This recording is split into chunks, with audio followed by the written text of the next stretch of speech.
José Milano, bonjour, vous êtes DG de Kedge. Alors, des grands projets pour Kedge dans les années qui viennent?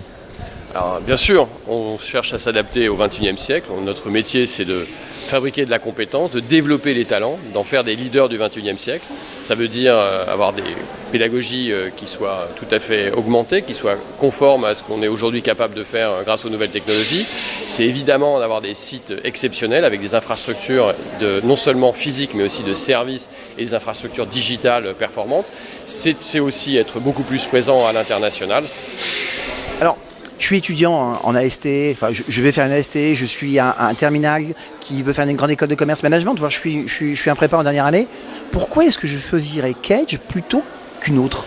Parce que le Kedge a un positionnement original sur la compréhension et l'action dans le management des technologies.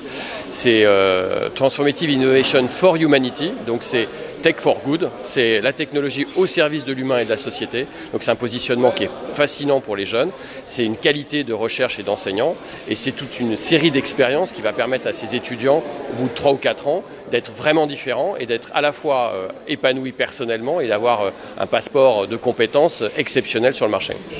Alors, vous insistez souvent sur ce que vous appelez les humanités. Pourquoi est-ce que c'est important ?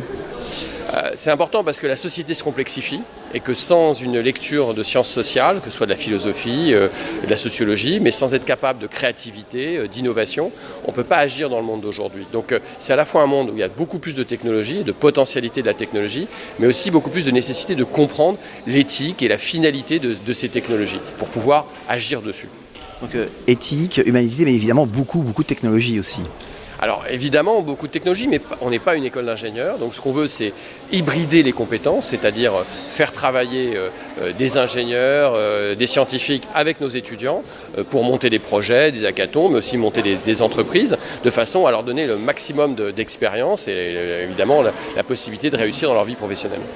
Alors, il y a quelques années, Bordeaux et Marseille se sont rapprochés donc pour former Kedge.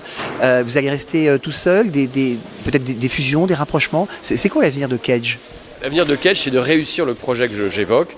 L'avenir d'une entreprise, c'est la croissance interne et il faut la faire bien. Et on vit très bien en croissance interne. On a aujourd'hui une taille qui nous permet d'être les 4e en France. Ça nous donne beaucoup de possibilités et donc c'est ça la priorité aujourd'hui pour Kedge. Alors, dernière question, on parle beaucoup des campus internationaux que montent les grandes écoles en Asie, en Amérique latine. Quels sont les projets de Kedge? Quels sont les projets concrets?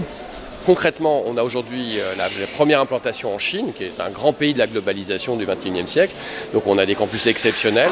On en a un nouveau qui ouvre en septembre, donc ça c'est extrêmement important, à Pudong, dans la banlieue de Shanghai. Donc on va continuer sur la Chine. On est un acteur majeur en Afrique subsaharienne, au Sénégal et en Afrique de l'Ouest. On va évidemment développer des infrastructures, mais l'avenir, ce n'est pas forcément des infrastructures en dur, c'est évidemment de la digitalisation et de s'appuyer sur des partenariats locaux. Et c'est ce que nous développons en Afrique et au Moyen-Orient notamment. José Milano, merci.